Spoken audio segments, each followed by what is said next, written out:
In this couple of lessons, we were given a brief in an interview with our client. The client was one of the head departments of Year 11 English, and she gave us all of the things that she wanted us to portray in our TIE piece. All of the specific details were given, and we had to ask questions to sort of help us in terms of making it, in terms of what it needed to include, how long it needed to be, the time limits, and what factors would affect how we would create the piece and what it would turn out to be in the end. So she had told us that we were going to be looking at Macbeth. The whole idea of Macbeth in terms of a literature point of view. So looking not only at the story of Macbeth, but using the language specifically to help with revision for Year 11s. And that was the basic brief. The basic brief was about helping them, putting some sort of, using drama as a platform to help Year 11s by putting it into a context, by putting the lines into context, by simplifying it, helping with memorization of certain quotes that they can link back to certain ideas during the plot. And later on she talks about more specific sections that we need to talk about and potentially get across. As learning about previously about what relationship between a client and the performers and directors you are, people creating the TIE piece, you have to take on board a lot of what they want in terms of the messages, in terms of, in our case, creating an easy revision piece and including main themes, especially when it comes to things like Lady Macbeth, the role of the witches, the role of tragedy and Shakespeare at the time, which were really key things, but about some sort of balancing point between what she is telling us to do and between what we think would be best in terms of a practicing drama company, especially in a professional environment. This would help a lot in terms of knowing what works well to help kids revise, to help things stick in kids' heads, and what works best in terms of getting them to collaborate. Like ideas like hot seating were suggested, which is a good starting point potentially, but in terms of actually getting kids to have a different experience in Year 11s, we felt like things like that aren't as effective even though they're suggested by the client. So it's about coming to a compromise about certain ideas, as long as you're getting the messages across that need to be shown. Then it's all right for us to sort of take it into our own hands. She gave us really free rein as well herself, saying that we're allowed to sort of do what we'd like with it and how we would like to present it, not in any particular style or dramatical style. She doesn't really have a lot of knowledge, and a lot of clients probably wouldn't, but in any dramatical style we would wish we would feel more effective. So a lot of free rein in terms of things like that. So I'm just going to talk into it and talk through a piece. I'd written some stuff throughout the whole interview that we had with her, the whole meeting, and I'm just going to talk through it as I go along. So first of all, I talked a little bit about the criteria, but we asked about the time restraints that we had in terms of how long the piece will be and how long we had to prepare it all. So the organised time was potentially after Easter holidays, or the second week of that. So that was the time restraints that we had, so we know how long we can be working on it and how long we've got in terms of actually creating the sections that she wants specifically to be able to perform it. The idea was it was supposed to be a lesson length, so about an hour or so, maybe a bit shorter if we want time for questioning or want some evaluation time at the end, especially if we're pausing things and things like that, so that'll factor in. And audience participation is a really key aspect of TIE, so there'll probably be a lot of that, and that might take up a lot of time as well. Also, as I'll just say to mention as well, we're being directed in this piece of TIE, but it's really important to know all of the things that contribute to this for when we create and devise our own TIE piece. in particular, even though we're only being directed in this one, we still need and we still have impact in terms of what it looks like in some of the devising process.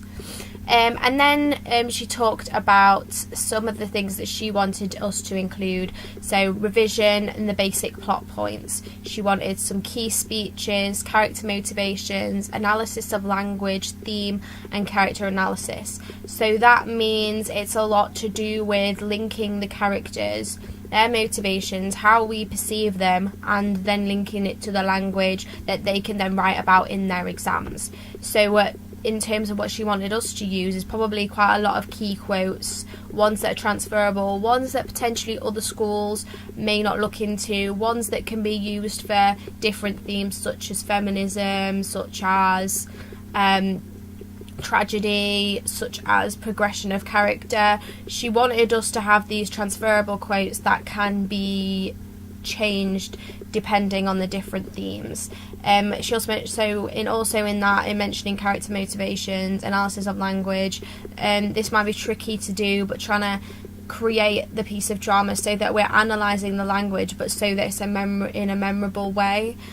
So a lot of this will probably be to do with like adding in some really interesting bits and then adding in bits of humour to sort of contrast with the serious notes of the quotes and things, so that it sort of sticks in their heads. She also required a lot of audience interaction / participation. So we were already thinking about that before we even went into the interview, because we know that in TIE this really is effective, but she required that too, so it's a really good meeting point that we have and a good understanding that we equally share. Another really interesting thing that we asked was about ability groups. So how would the process be? Would it be mixed ability groups? Would it be in classes, or would it be like the whole year at once? And she said that there will be different ability groups split into 4 potentially, but there'll be different complexities in the pieces potentially. So if we have the higher level groups and the lower level groups, there might be different understandings, different things that we need to tackle or face, or different ways we need to approach it, but the drama should be adapted to the ability groups. But there will still be a scale of ability in each group, because we can't have small enough groups to sort of have to tackle that.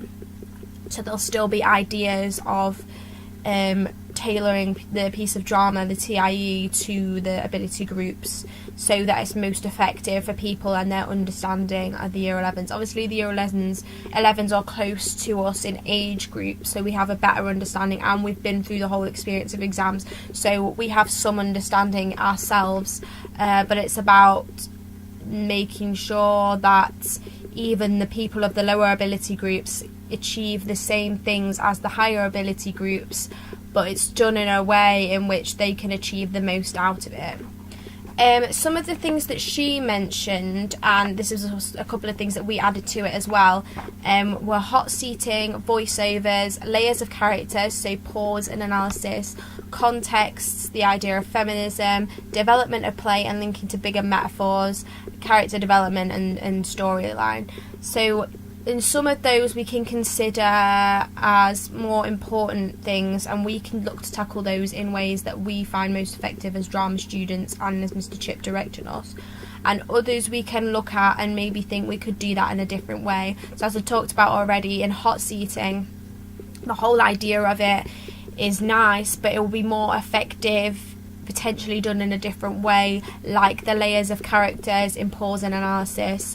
So when you're doing a piece of drama and a narrator slash facilitator pauses the action and with the students helps analyse the scene and what's going on, and that's something that we've been definitely looking into.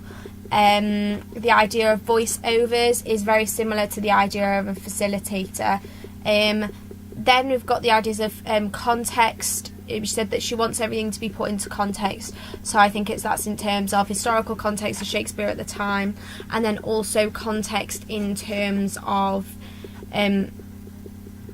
dramatical context, so where the character is in their scale, in their time frame. We've been doing a lot of work recently on evaluating Macbeth.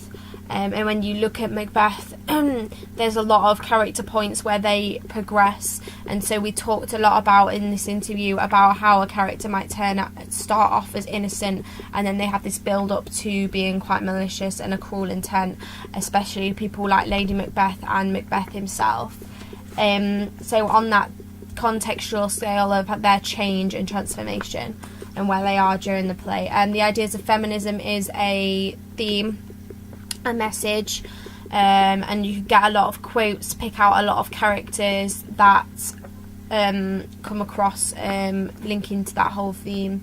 Development of the play linking to bigger metaphors, again that's more to do with the language and linking back to the characters and the bigger picture and the storyline and messages. So these were like general themes that she wanted us to evaluate and look at, but I guess in the way we present this is very subjective to what we want to do and what we think will work. Again, like the use of a facilitator, we talked much more about we talked about the type of language to be used. So we talked about whether she wanted it to be all in Shakespearean or modern English, and she said that a mix of Shakespearean and modern would be best, and that's what we thought as well, because it would be a way of which a facilitator could explain what the language meant in English to have more understanding of it. If you're doing the whole thing in Shakespearean language, it's not really having any advantage in terms of the explanation and understanding of the Shakespearean language. But it also provides the Shakespearean language as part of what they'll actually need to be writing in the exam. So something to compare it directly to and something to have a great understanding of. But yeah, so a good mix of that. A contrast of leadership as well. So she started talking a little bit more about specifics in Macbeth. So specific plot points, progressions, and particularly things that we might not have known, even though we'd looked at Macbeth previously, and it was like a little recap and sort of in terms of what she wanted us to show. So she talked about contrast of leadership, what this leads to Duncan and Macbeth.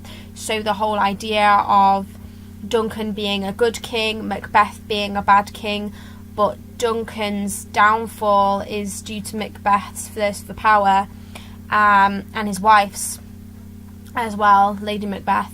But then because Macbeth was a bad king and was just killing everyone that opposed him because the witches said they would, he had a really bad downfall, and everything became back into its place again when Macduff becomes king, Malcolm becomes king, in the end. So it's like always in Macbeth's destiny written by the witches, and then that brings us again to like the witches and the prophecies and the effect that this would have had on the people in Shakespearean time.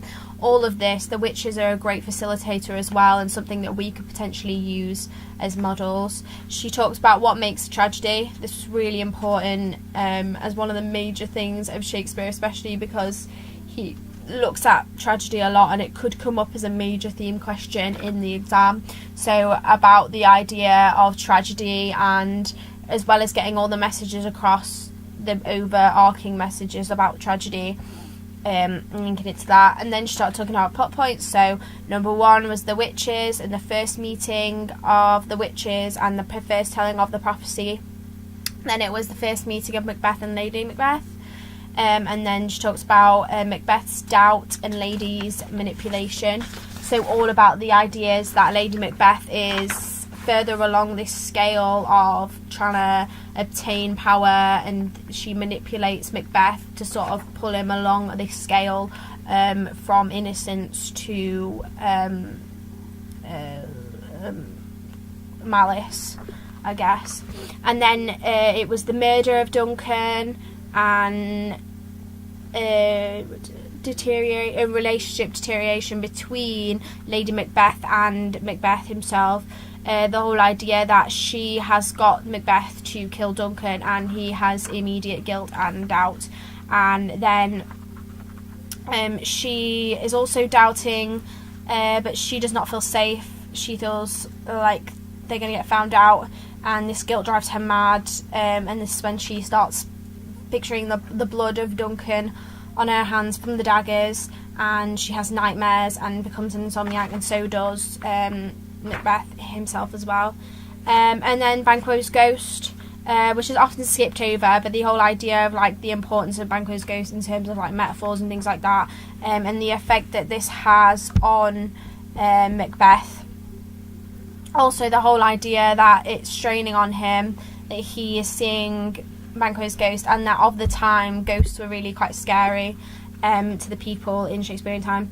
The return of the witches to bring about another prophecy, the whole idea of the three things like Birnam Wood, of Motherborn, and that he will be killed, and that he will not rule anymore.